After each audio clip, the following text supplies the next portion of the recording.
Greetings and welcome back to Old Ways Rising Farm, where we're talking about solving problems. The specific problem that we're going to be talking about today relates to beech bark nectaria scale complex disease. This is a disease that was imported from other areas of the world.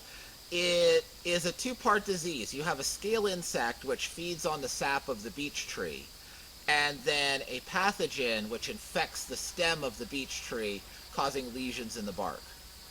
One lesion, not a big deal, slight visual blemish. It's sad because these trees are known for their beautiful, beautiful, smooth, silvery bark. But when you get a sufficiently heavy infestation of those lesions, they will eventually girdle the tree and kill it. A very small percentage of beech are resistant. It's not that they can't get the disease, it's that they can moderate the growth of disease while outgrowing the damage that it does. I'm hoping that these are resistant. They do have some evidence of some small lesions on them, but they seem to be doing well. I don't know if that's because they were only recently infested or because they truly are resistant. Time will tell. They're going to stay here. They're going to be heavily protected for as long as I have any control whatsoever over this property. And hopefully, 10 years, 20 years from now, when we see how this bears out, it is a slow-moving disease, we will maybe be able to have a clump of known resistant specimens that we can harvest seed from. That's my hope. Sadly, only a couple hundred feet away from here, there's an extremely heavy infestation, and I'm going to take you there and show you what trees look when they're about to die. Okay, I'm taking the camera in hand for a moment just so that I can slew around this site a bit. You can see right here, that's a beech that has been infected. You can see this side, the uphill side, the bark is all rough. That will soon sprout into lesions. The downhill side is not doing quite as badly, so that one has a little bit more time. This one has very little time. There's some back there that are lightly infested. There's the clump we were just looking at it. But the real problem coming in here is about to show up. This stand is majority beech. They are all susceptible except for maybe one or two up there and dying. And these trees are currently performing a very important function. Because look over here. Oh no. You can start to see it. Gigantic erosion gully. So as I'm walking down into this gully, camera's going to be a little bit shaky at this stage.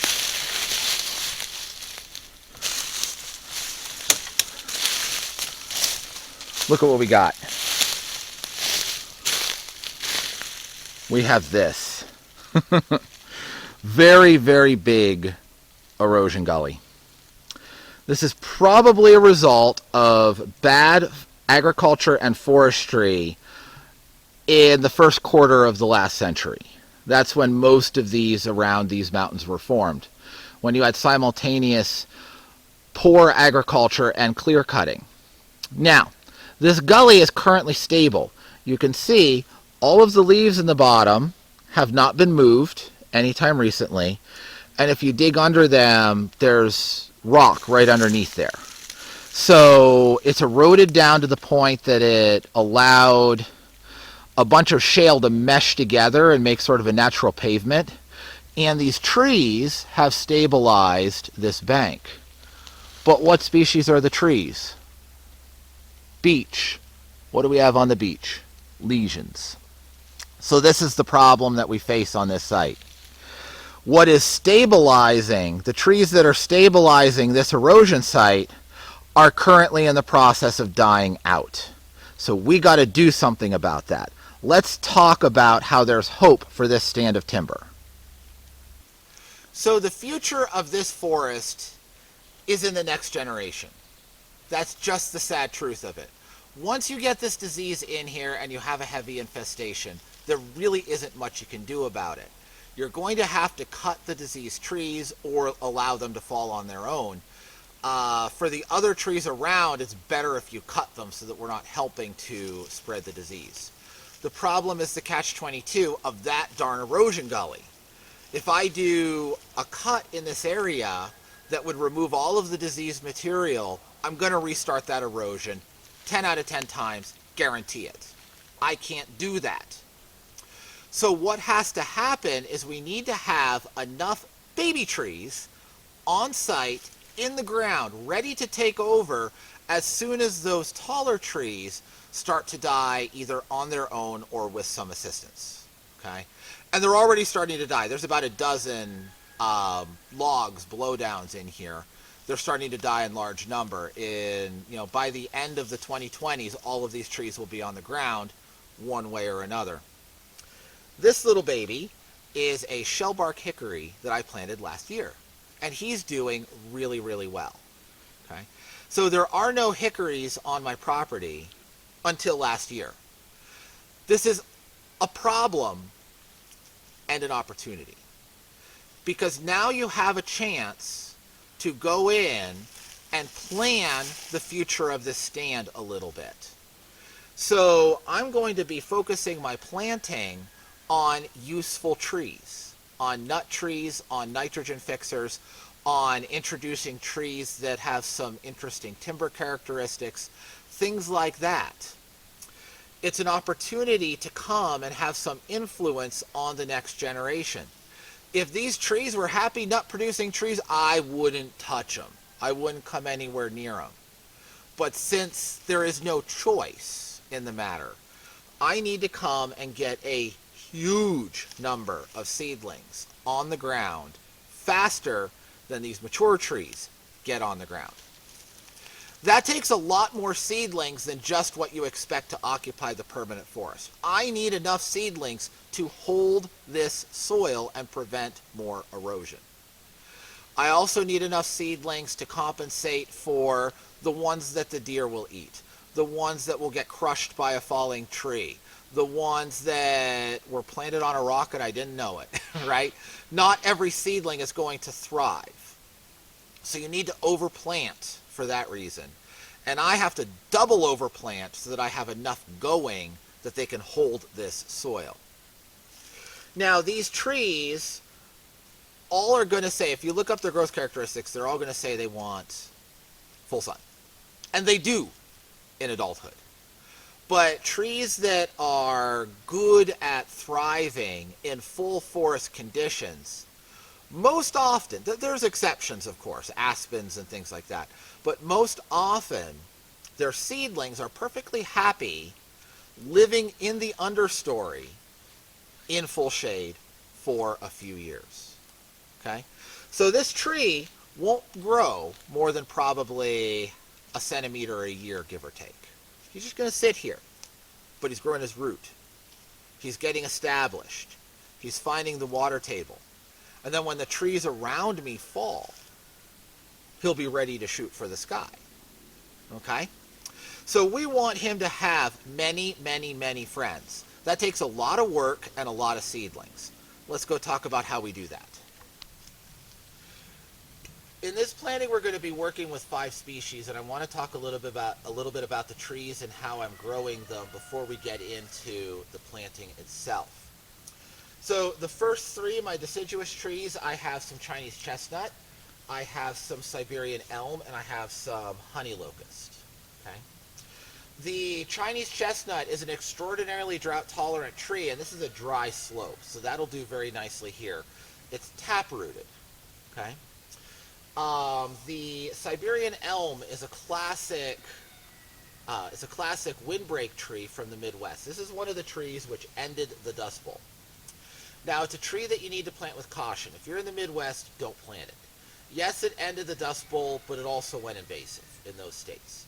It doesn't really do that here in the humid East, and I am very concerned with having a good cover of fibrous rooted trees that are very good at stopping silt from splitting and heading out to the Chesapeake. Okay? So I chose this for that reason. The honey locust is a legume that I'm putting into the planting. In this particular site, it's hard to find good nitrogen fixers that are appropriate. This is my most important tree. Whenever you're doing this sort of planting, pick one or two most important trees that you're going to work everything else around. Okay. Um, these get 40 to 60 feet tall. That's something of a problem here in the Northeast because our dominant canopy trees tend to be 80 to 120 feet tall. That means that these have a tendency to get shaded out the same way that old apple orchards tend to get shaded out. So I need to give them friends that will help make a solid canopy at a lower level and inhibit the germination and growth of the dominant forest trees that would come up and replace it with climax cover. So these guys the Siberian elms get about 50 to 70 feet tall. So these will be planted in the best spots where the largest number of beech trees are dying out so that they have good sunny openings. And then downslope I will put these. So with these planted, 5 or 10 feet lower in elevation, even though they're a shorter tree, they'll make an even canopy layer. Okay. Now we need to talk about the legume choice.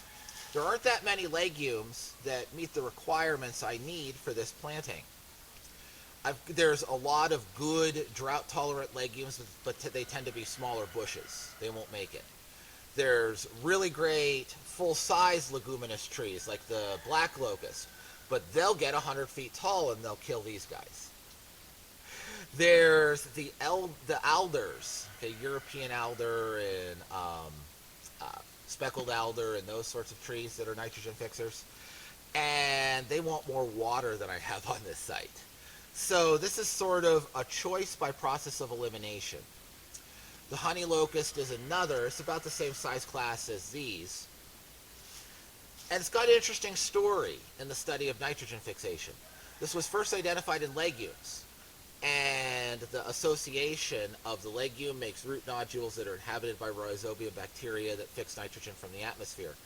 It gives the legumes the ability to grow in very poor sites because they can make their own nitrogen fertilizer that's used to build proteins in the leaves, and then a percentage of those proteins are returned and decomposed back into available nitrogen on the forest floor.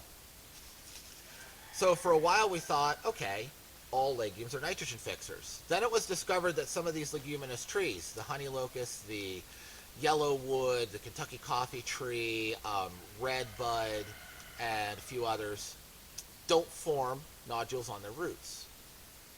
So then it was thought that, okay, these don't fix nitrogen.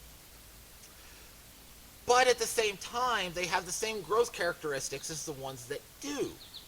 So very recently, a few scientists decided to scratch through the surface here a little bit and did some enzymatic tests and discovered that the enzymes rhizobium uses to fix nitrogen are active in the root zone of these trees. So now they're kind of this big old question mark. What do we really say about this? But they grow well. They fix carbon for sure. They probably actually do fix nitrogen, although it may or may not be as efficient as some of the others. But it's still sort of the jury's out a little bit on how to fully describe these. But of all of the legumes that are hardy in this area, they're the best in terms of size and drought resistance for this site. So I'm going to plant them. These are, again, a little bit taller than the chestnuts, but I'm going to cozy them up to the existing forest trees that won't come down. There's maple in here, there's basswood in here, there's oak in here, and patches. So they'll sort of make a transition to my oaks. To my chestnuts. So I'll take those through this area. I'm going to start with the edge of the slope because that's the most vulnerable soil where I want the most trees the fastest. Okay? And then I'll work upslope into the more stable areas until I run out of trees. Next year, I will see what has survived and what has not, and I will replace the ones that have not with additional species to increase the species diversity. I'm looking at serviceberry, I'm looking at hackberry, I'm looking at more hickories as some trees that are definitely going to go in, and a few others that I'm researching a little bit to see if they'd be appropriate for this planting. And we will continue to increase the species diversity as it goes. Every planting I put in new species. When something dies out, I put in new species, and that gives me a degree of randomness and a large degree of overall diversity, producing both food for me, lots of habitat for the wildlife, and lots of food for wildlife. On the subject of habitat for wildlife, let's look at the other two species I'm putting in today. On the wildlife habitat side, I'm making sure that I also get some conifers here in this planting. These are great for bird nesting sites, for mammals to have cover and protection from the wind. And again, they are fibrous rooted species that are really good at holding the soil. They're taller than my others, so again, they're going down slope a little bit. I have them arrayed along here, along a little bench in this slope. And these are leftovers from the windrow planting project that we did earlier. They're about 6 years old. They've been in pots since they were about 2 years old. I got 2-year-old bare root stock, put them in pots for a few years before making the windrow. So I do have a few larger trees that I'm putting in at this point. I do recommend for the bulk of this type of planting that you use seedlings. I recommend that you learn to grow trees from seed yourself. This planting is scale of an acre, okay? There's going to be hundreds of trees that I need to put out. I cannot go to nurseries and buy trees this size. This I grew myself from a teeny tiny little cute baby. But you cannot go to a nursery and buy trees this size and have enough planting material to do this sort of work. You have to use at least bare root stock and preferably your own seedlings to get enough material to really do it correctly. The additional benefit of seedlings for the tap-rooted trees is that if you work with 2 or 3 month old seedlings, which is about what those are, you do a lot less damage to the taproot and the tree will survive the transplant shock better. If you buy bare root stock that's been root trimmed, you're going to have an extremely high mortality rate on the tap-rooted trees. And that's all of your nut trees, pretty much, are going to be tap-rooted trees. There's others, but here in the Northeast, the cold hardy species, you're pretty much talking your nut trees, being the real tap-rooted ones, and a few of the berry-producing trees. So do learn to work with seeds. On this channel there are several videos just on seed scarification and stratification. So you can go reference those, and that's where you have the information that you need to learn to work with these trees and wildflowers in general. Okay? It's not like growing corn. There's a few extra things that you need to know, but they're not hard things to learn. And that'll give you a whole bunch of material to work with very quickly. I'm going to show you one more thing before we get started. Hello from the bottom of the trench. I'm standing here and shouting at the camera, hoping that you can hear at least some of this, to illustrate just how deep this ravine is and just how important it is to keep it from getting deeper. So I wanted to put myself down here so that you could see me as a scale bar. And also to show you this beautiful little white pine in front of me that's being planted in the bottom. Again, this is a very tall species, but because there's so much change in elevation in this dry wash, it will make a fairly even canopy with the shorter species planted up top. So let's get going. So here's the first chestnut that we're going to plant. See, it's got a nice root ball. I'm able to tease the root ball out of the clump and, preserve the majority of it, so it'll have relatively little transplant shock. I watered the ever-loving bejabbers out of that root ball, that's a technical term by the way, before I started doing this. So they've had a good drink ahead of time. And we're going to start planting these. Now, one thing to note, you see how this little chestnut is still hanging on to it? Don't remove that. This is called hypogeous germination. The seed stays below the surface of the ground, and it's going to hang on to the nutrient reserves in there, and that will help it overcome transplant shock because it has that available. Don't worry, squirrels are not going to bother that. It's already been sucked mostly dry of everything they want, right? So we want to keep this little seed attached to its little umbilical to the seedling as long as possible. This is also one of the nice things about working with seedlings. You can be gentle and keep this in place. So I'm going to use my planting bar, also called by many a dibble bar. Forestry Suppliers is the only commercial source I know of these. This one was a lucky yard sale find. We're going to make a little hole. We're going to grab our chestnut. We're going to put them in. And then we're going to give it a lot of water because we're still under drought conditions. I made the decision that these are so overcrowded in that little pot that the risk to them of planting them in drought conditions is lower than the risk of keeping them in the pot longer. Right? So it's time. And it doesn't take a whole lot of time to do each seedling. This one's done except for putting a little water on it. And I'm going to get going along the hill slope and we'll talk again and I'll show you some things when it's all finished. Okay, I just wanted to take a minute and take you on a little tour of what we're doing here. If you're enjoying this video, I'd be very grateful if you gave it a thumbs up so YouTube knows that you're enjoying it, recommends it to others. Just show you a few of the things that are planted. Here, this is a little American elm seedling that I grew out. They're susceptible to the Dutch elm disease, but we still want to keep them here in the species composition if we can. Do what we can to help them out. So we walk over to the edge. We'll see right there, that's one of the chestnut trees that we planted, this planting. We've got some conifers here along the edge. There's a balsam fir. There's 4 of these large balsam firs planted right along the top of this edge. Very good for holding soil. And here's just another example of the problem. Look at this big old tree. It's rooted halfway down the slope. If you follow it up, it died this year. That was alive last year, if I recall correctly. That's the problem. That's what's going on. The best thing to do with this slope would be nothing. But nothing's not really an option when all the trees existing are dying. There you can see another balsam fir. There's another balsam fir over there. A white pine all the way in the bottom. If I pick my way down the slope here a little bit, hopefully without dropping the camera. See right there, that's one of the Siberian elm, the resistant species. Another balsam fir. And these Siberian elms, they're planted all the way down this slope on the sides, the upper half.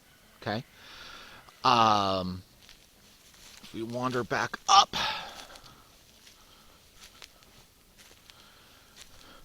see, this is from last year's planting.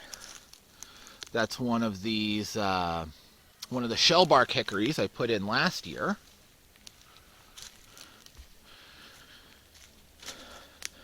Did a bit of work down in here.